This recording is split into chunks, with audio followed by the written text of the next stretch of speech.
Shalom untuk saudara pendengar yang dikasihi Tuhan Yesus Kristus.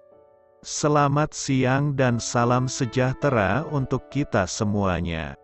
Selamat datang kembali di renungan siang dan doa siang pada hari ini. Semoga saudara yang terkasih dalam keadaan sehat selalu. Kiranya damai dan sukacita Roh Kudus melimpah di dalam hati dan pikiran saudara saat ini. Sebelum kita mulai renungan pada siang hari ini, marilah kita bersama-sama berdoa. Bapa di kerajaan sorga, terima kasih atas penyertaan yang Engkau berikan kepada saya atas siang hari yang indah ini. Terima kasih telah memberi saya kesempatan untuk selalu dapat bersyukur atas segala pekerjaan yang aku kerjakan. Maka dari itu, saya mohon sertailah selalu diri ini sepanjang hari ini. Terima kasih atas berkat Tuhan hingga saat ini aku masih bisa merasakan kebaikan Tuhan dan buatlah agar bibirku selalu mengucap syukur kepadamu. Tuhan Yesus Kristus, terima kasih pada saat ini saya masih bisa bekerja. Tuhan, saat ini saya akan memulai pekerjaan saya.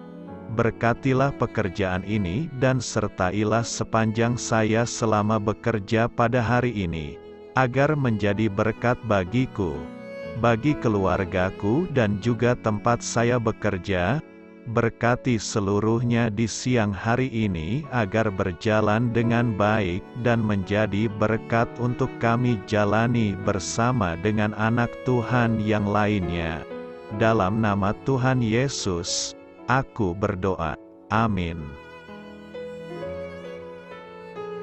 Sahabat saudara rohani, pembacaan ayat emas Alkitab renungan kita siang hari ini. Nats bacaan kita siang hari ini adalah, Allah yang menghibur kami dalam segala penderitaan kami, sehingga kami sanggup menghibur mereka yang berada dalam bermacam-macam penderitaan.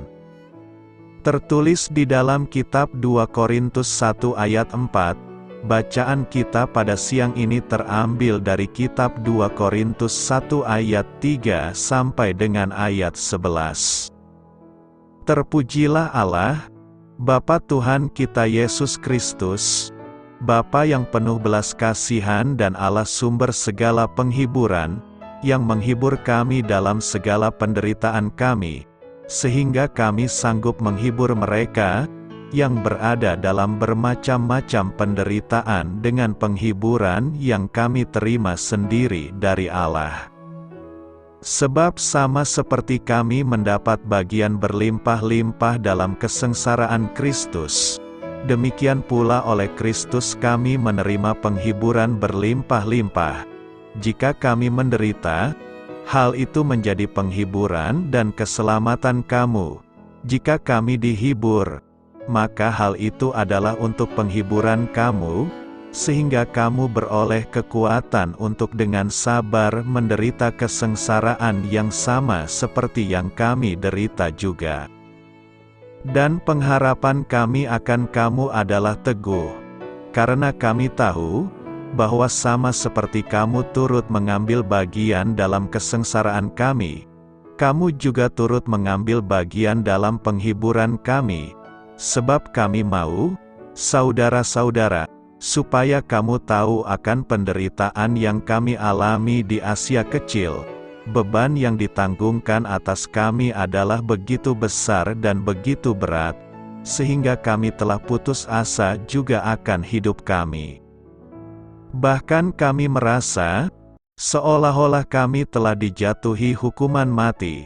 Tetapi hal itu terjadi, supaya kami jangan menaruh kepercayaan pada diri kami sendiri, tetapi hanya kepada Allah yang membangkitkan orang-orang mati.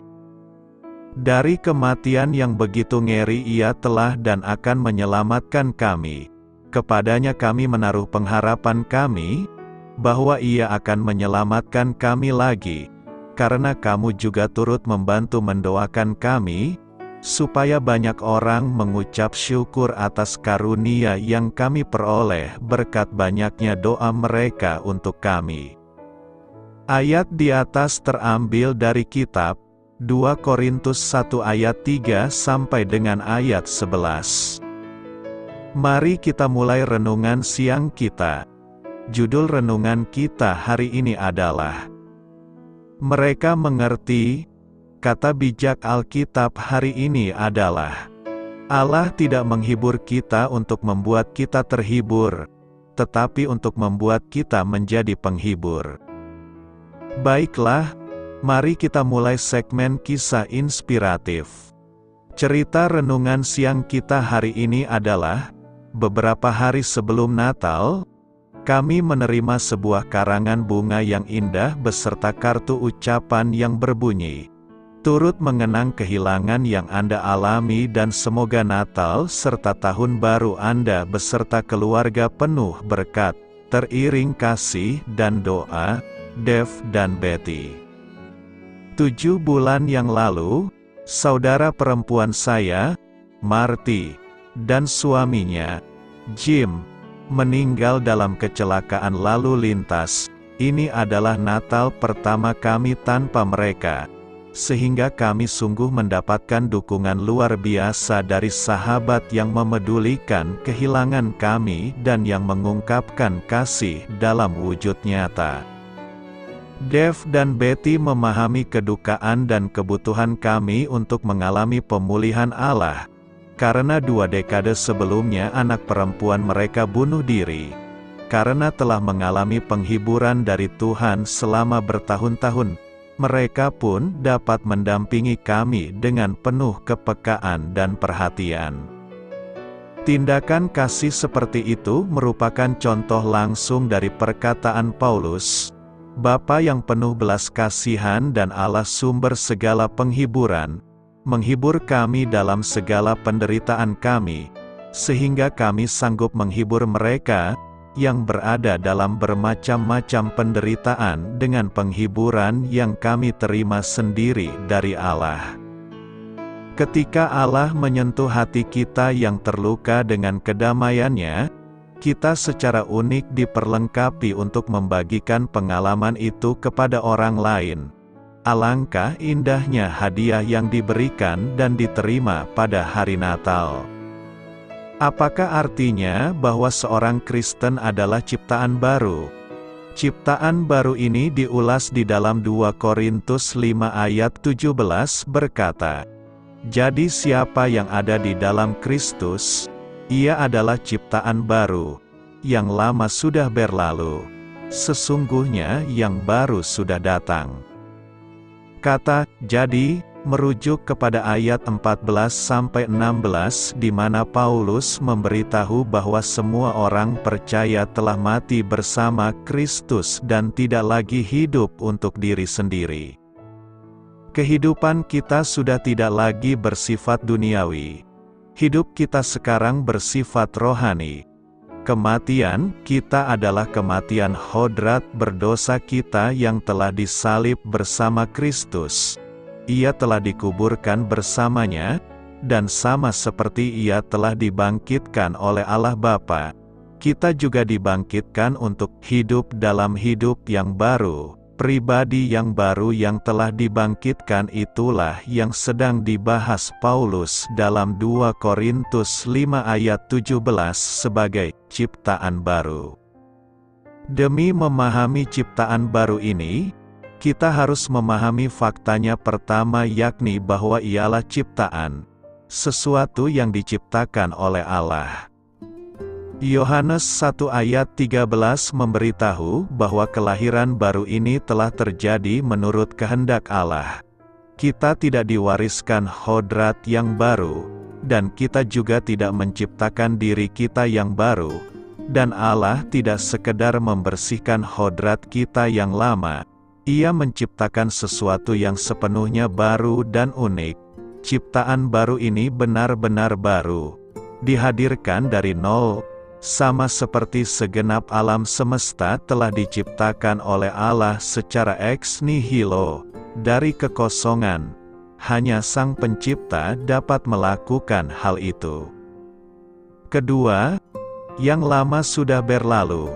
Yang lama sedang merujuk kepada segala sesuatu di dalam hodrat lama kita: kesombongan, kesukaan berdosa, pengandalan upaya pribadi, dan opini-opini, kebiasaan, dan nafsu kita yang lawas.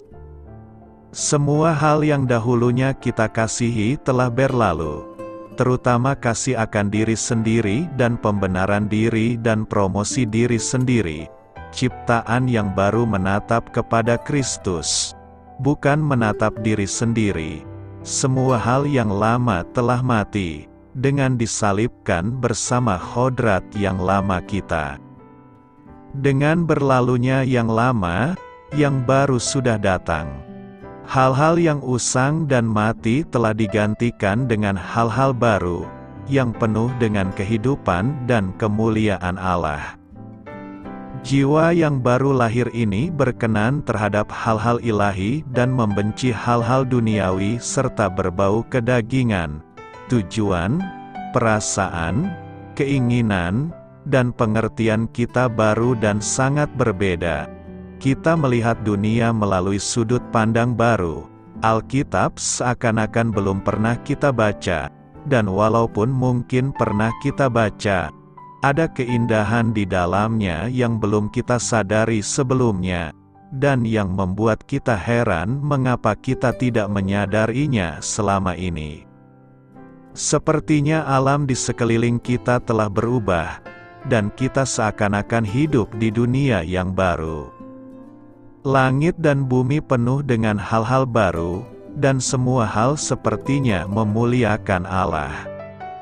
Ada perasaan baru terhadap sesama manusia kita, kasih bagi keluarga dan kerabat kita, belas kasih yang belum pernah kita rasakan terhadap para musuh kita, dan kasih bagi semua umat manusia. Dosa yang dahulunya kita pertahankan, sekarang ingin kita buang selamanya. Kita telah menanggalkan manusia lama serta kelakuannya, dan telah mengenakan manusia baru, yang telah diciptakan menurut kehendak Allah di dalam kebenaran dan kekudusan yang sesungguhnya. Lantas bagaimana dengan orang Kristen yang masih terus berdosa? Ada perbedaan antara berdosa dan terus hidup dalam dosa. Tidak seorang pun yang dapat mencapai kesempurnaan tanpa dosa dalam kehidupan ini. Namun orang Kristen sejati sedang dikuduskan setiap hari, di mana dosanya semakin sedikit dan semakin ia benci ketika ia gagal. Benar, kita masih berdosa, namun secara tidak disengaja dan semakin jarang beriringinan dengan bertambahnya dewasa rohani kita. Diri kita yang baru membenci dosa yang masih menempel. Perbedaannya ialah bahwa ciptaan baru sudah bukan budak bagi dosa, sebagaimana adanya dahulu. Sekarang kita telah dibebaskan dari dosa dan dosa sudah tidak lagi berkuasa atas kita. Sekarang kita dikuatkan oleh dan bagi kebenaran. Sekarang kita mempunyai pilihan untuk membiarkan dosa berkuasa atau menganggap diri kita mati bagi dosa. Tetapi kamu hidup bagi Allah dalam Kristus Yesus. Puji Tuhan, kita sekarang mempunyai kekuatan untuk memilih alternatif kedua. Ciptaan baru adalah hal yang luar biasa, yang dirancangkan dalam pikiran Allah dan diciptakan oleh kuasa-Nya dan bagi kemuliaan-Nya. Berlimpah-limpah dalam kesengsaraan Kristus. 2 Korintus 1 ayat 5 berkata, "Sebab sama seperti kami mendapat bagian berlimpah-limpah dalam kesengsaraan Kristus, demikian pula oleh Kristus kami menerima penghiburan berlimpah-limpah." Nas hari ini mengacu pada pengalaman pribadi Paulus dan rekannya dalam menghadapi kesengsaraan dan penderitaan sebagai pengikut Kristus. Latar belakang penulis dalam menuliskan ayat ini adalah untuk memperjelas bahwa meskipun mereka mengalami banyak kesulitan dan penderitaan, mereka juga mengalami penghiburan yang melimpah melalui hubungan mereka dengan Kristus. Paulus dan rekan-rekannya mengalami berbagai macam penderitaan dalam pelayanan mereka sebagai rasul. Mereka dihadapkan pada penindasan, penganiayaan, perjalanan yang sulit, penjara, dan bahkan ancaman terhadap kehidupan mereka. Dalam ayat ini, Paulus ingin menekankan bahwa meskipun mereka mengalami kesulitan yang melimpah, mereka juga menerima penghiburan yang melimpah melalui Kristus. Penghiburan yang dimaksud di sini adalah dukungan, kekuatan, dan penghiburan spiritual yang diberikan oleh Kristus kepada mereka yang mengalami penderitaan karena iman mereka.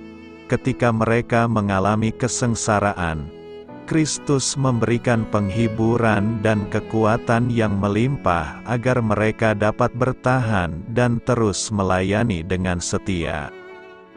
Penulis ingin menyampaikan pesan kepada jemaat di Korintus bahwa penderitaan yang mereka alami sebagai pengikut Kristus tidak sia-sia. Mereka bukan hanya berbagi dalam kesengsaraan Kristus, tetapi juga dalam penghiburannya.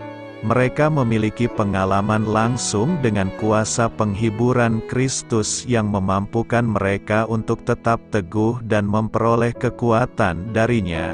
Dengan menuliskan ayat ini, Paulus ingin menguatkan dan memberikan penghiburan kepada jemaat di Korintus, serta membangun keyakinan mereka bahwa Kristus hadir dalam penderitaan dan memberikan penghiburan yang cukup dalam setiap situasi yang sulit.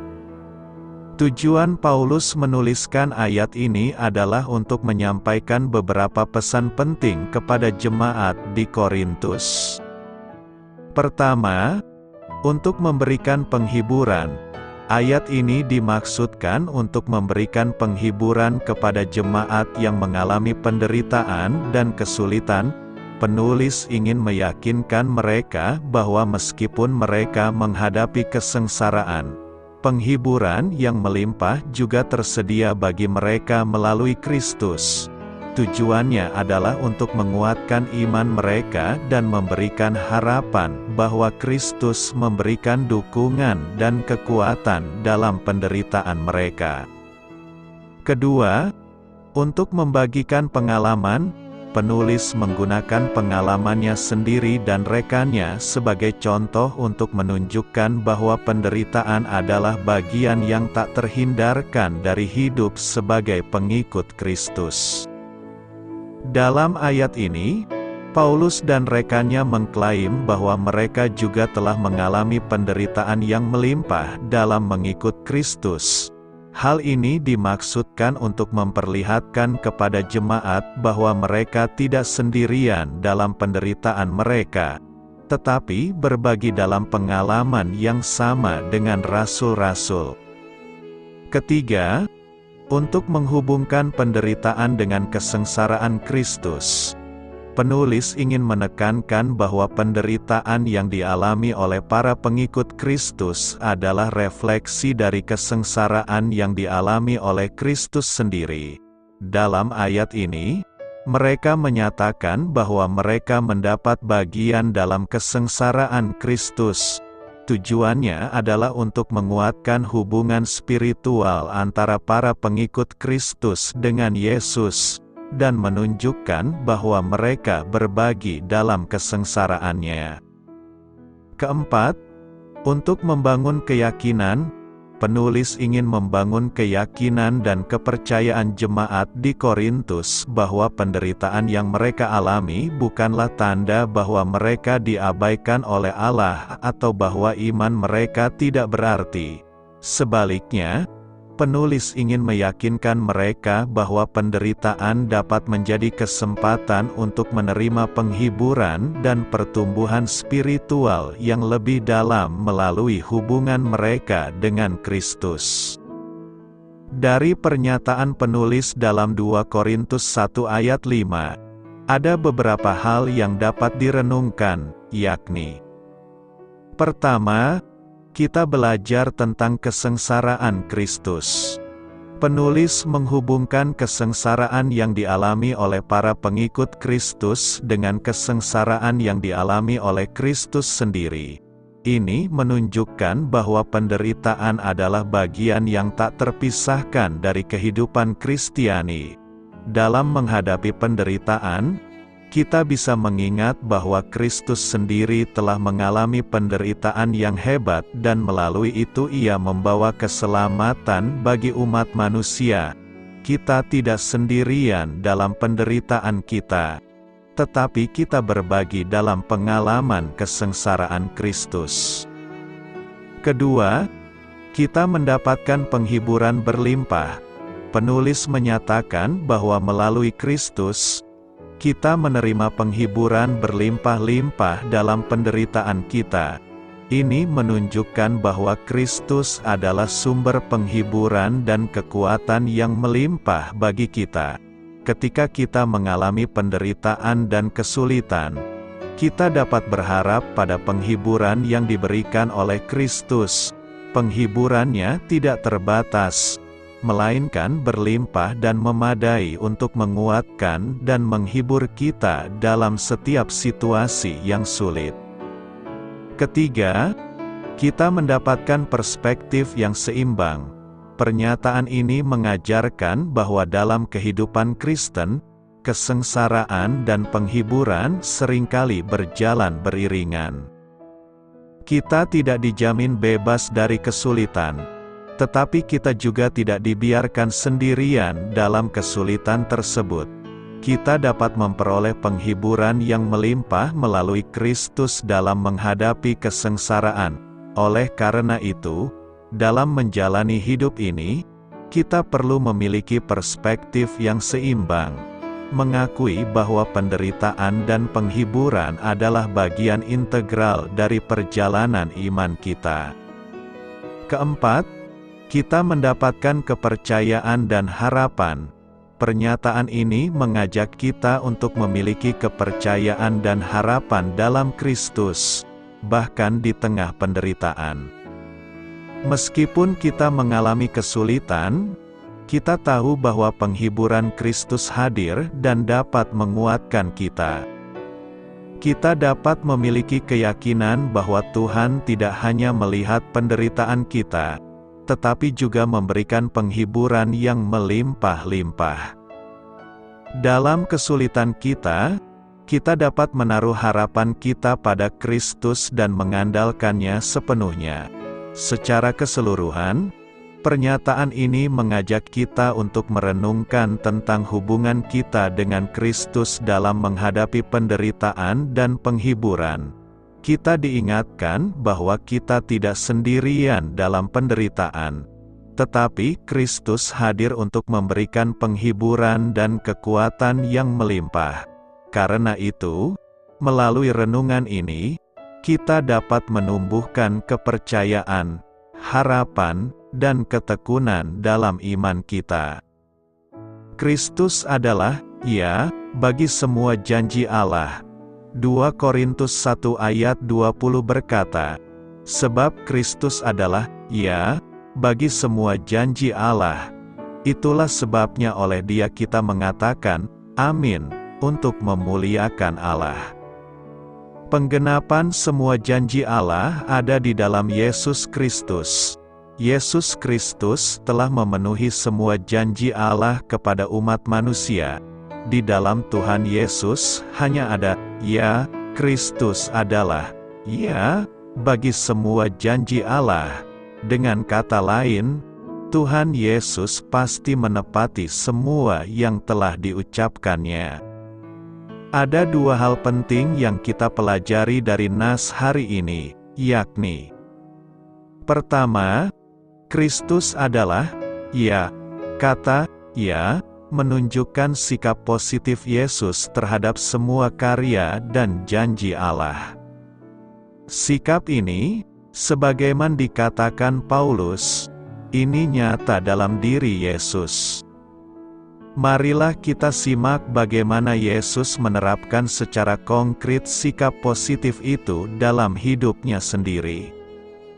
Hal seperti ini biasanya tampak jelas ketika seseorang berada pada sebuah titik yang amat kritis dalam hidupnya. Di saat itu ia harus mengambil keputusan yang sangat berat, tapi harus dilakukan dalam hidup Yesus. Salah satu titik kritis tersebut adalah ketika ia berada di Taman Getsemani. Tiba-tiba ia melihat serombongan orang bersenjata, yang dipimpin oleh muridnya sendiri Yudas, datang untuk menangkap dirinya. Di sini Yesus berada pada sebuah titik yang akan mengawali seluruh perjalanan penderitaannya yang panjang dan pahit itu. Apakah Yesus mengambil keputusan untuk melarikan diri? Adakah ia menawarkan jalan kompromi? Tidak. Ia tidak melarikan diri. Ia juga tidak menempuh jalan kompromi. Ia justru bersikap positif. Menurut Injil Matius, yang Yesus lakukan adalah mendatangi murid-muridnya dan berkata, "Saatnya sudah tiba, bahwa Anak Manusia diserahkan ke tangan orang-orang berdosa. Bangunlah, marilah kita pergi. Dia yang menyerahkan aku sudah dekat berhadapan dengan situasi yang amat negatif, yaitu pengkhianatan yang menyakitkan." Yesus justru bersikap sangat positif. Ia tidak lari, kenyataan harus dihadapi. Sikap Yesus ini benar-benar membuktikan bahwa dirinya adalah ya bagi semua janji Allah. Janji-janji Allah terpenuhi dalam dirinya. Kedua, Kristus adalah amin. Kita bisa merasakan janji Allah, maka kerjakan saja apa yang menjadi bagian kita. Kita mengatakan amin untuk memuliakan Allah. Itulah bagian kita. Kita menghidupkan itu dalam hidup kita sehari-hari. Janji Allah, ya, dan amin, karena saat ia berjanji ia sedang bersumpah demi dirinya sendiri, bukan demi orang lain. Kita bersumpah atas nama Tuhan, artinya tidak ada yang tidak bisa percaya kepada Tuhan. Tuhan deal dengan dirinya sendiri dan tidak bisa bertabrakan dengan karakter, keilahiannya, dan kekekalannya. Ia bersumpah atas nama dirinya sendiri dan pasti akan digenapi. Kata amin berarti kita menyatukan diri kita dengan Kristus. Kristus sudah menyatukan diri dengan kita. Kita menyambut itu. Kata amin juga berarti kesetiaan Kristus pada umatnya. Kita jangan kerjakan apa yang menjadi tugas Allah. Seringkali kita tidak mampu menghadapi kenyataan hidup. Mental orang Kristen seperti kerupuk. Tidak kuat, karena kita coba menjadi Tuhan terhadap Tuhan. Kita ingin menjadi bos terhadap orang lain, istri, anak, orang tua. Bagian kita sederhana yaitu memuliakan Allah. Orang kaya tidak rumit, yang rumit adalah orang yang merasa kaya. Jangan coba-coba memuliakan diri sendiri. Apalagi dalam rumah Tuhan, kita harus bekerja sama memuliakan Allah dalam kehidupan kita. Apakah kita sudah menerima janji dari Tuhan bagi kehidupan kita? Jika ya, apakah ada keraguan tentang semua yang telah dijanjikannya kepada kita? Apakah kita yakin semua itu akan terjadi ke dalam kehidupan kita? Karena itu, janganlah bimbang karena apa yang sudah dinyatakannya. Itu pasti digenapinya di dalam kehidupan kita. Selamat berkarya untuk Tuhan, selamat memulai karya dalam minggu ini untuk Tuhan. Doa saya menyertai saudara sekalian, saya memberkati Anda agar sewaktu Anda mencarinya dari Dia, Bapa Surgawi Anda akan memberikan bagi Anda roti harian Anda. Dalam nama Yesus Kristus, Tuhan yang berkuasa atas alam semesta dan menuntun kita kepada iman yang menyelamatkan, Tuhan Yesus menyertai senantiasa. Tuhan memberkati. Amin.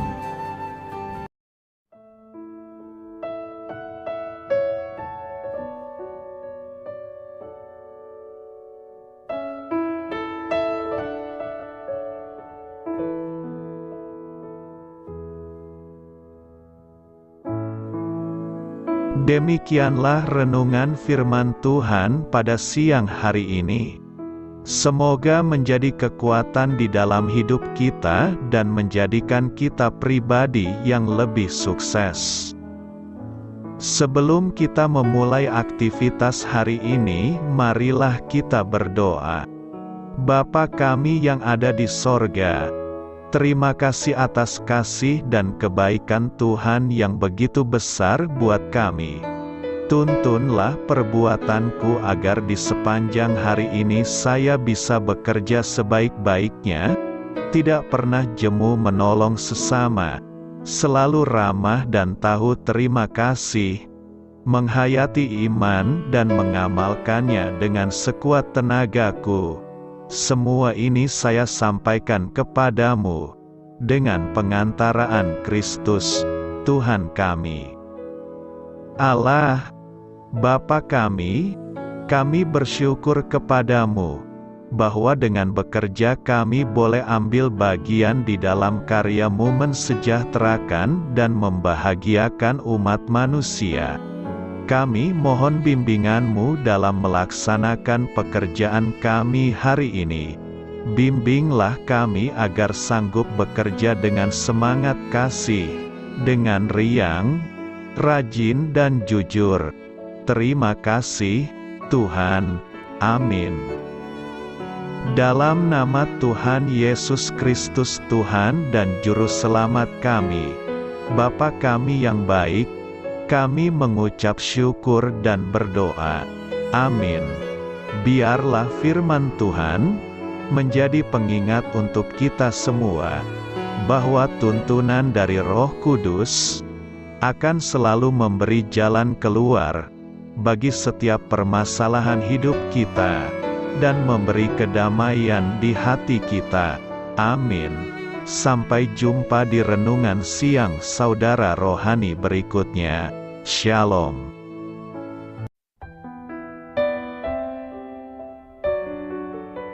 Halo untuk semua pendengar saudara rohani yang terkasih di dalam nama Tuhan Yesus Kristus dimanapun berada.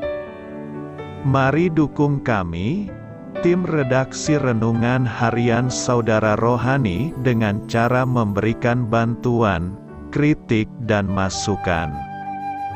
Saudara dapat memberikan masukan melalui kolom komentar di bawah atau mengirim kepada kami langsung melalui email yang tertera di layar Anda, saudararohani@gmail.com.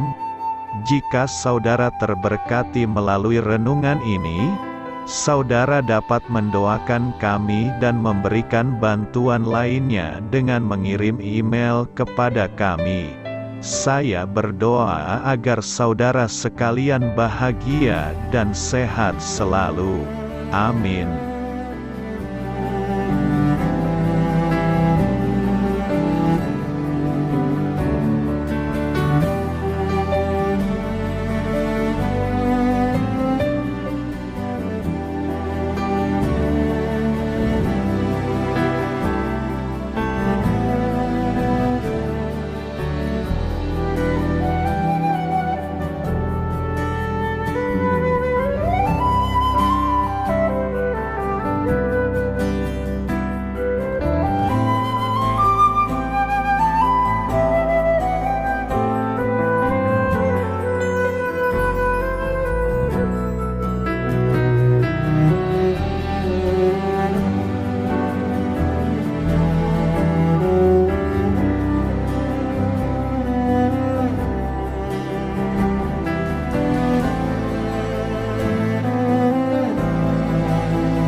Tuhan.